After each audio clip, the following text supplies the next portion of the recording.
पर धर धर धर धर घोड़ी पर धर घोड़ी पर ले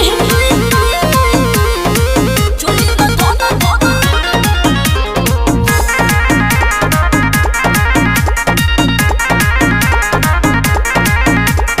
पैसा के आजू उड़ा दे हम बूढ़ी लेवे के छौड़ी लगाओ कौनो बुद्धि।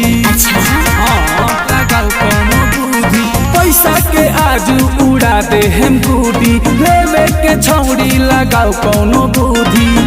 एगो चुमा खातिर लेबे कोए रुपया रे लेबे कोए रुपया घोड़ी पर धर तले 100 रुपया छौड़ी चोली में ली है चाहे 100 रुपया। घोड़ी पर ले नहीं 100 रुपया चोली में धो दो चाहे 100 रुपया। अरे आज लूट ले घोड़ी पर धर तले 100 रुपया छौड़ी घोड़ी पर ले 100 रुपया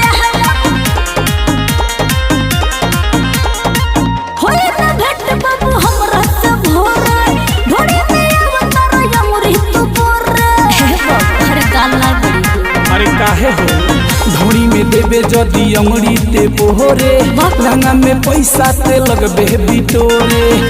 आहा जुलुटाई तो हो माया रुपया बाबू माया रुपया लूट ले घोड़ी पर धर तले 100 रुपया छौड़ी चोली में ली है चाहे 100 रुपया।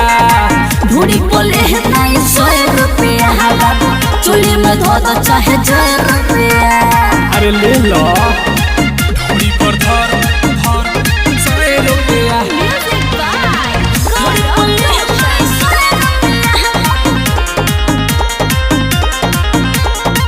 चल नया जब बाबू काटा के जोर हो तोरा से बड़का होई मोह जोर हो बुझाई साचो होई डिमांड आज रात भर तोहरे सधन ले जई है छौड़ी रे भोरे।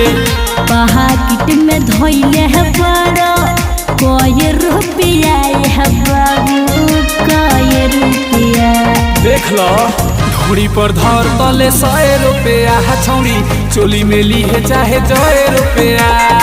घोड़ी पर ले नहीं 100 रुपया चोली में धो दो चाहे 100 रुपया। HPC recording studio रमघाटवा।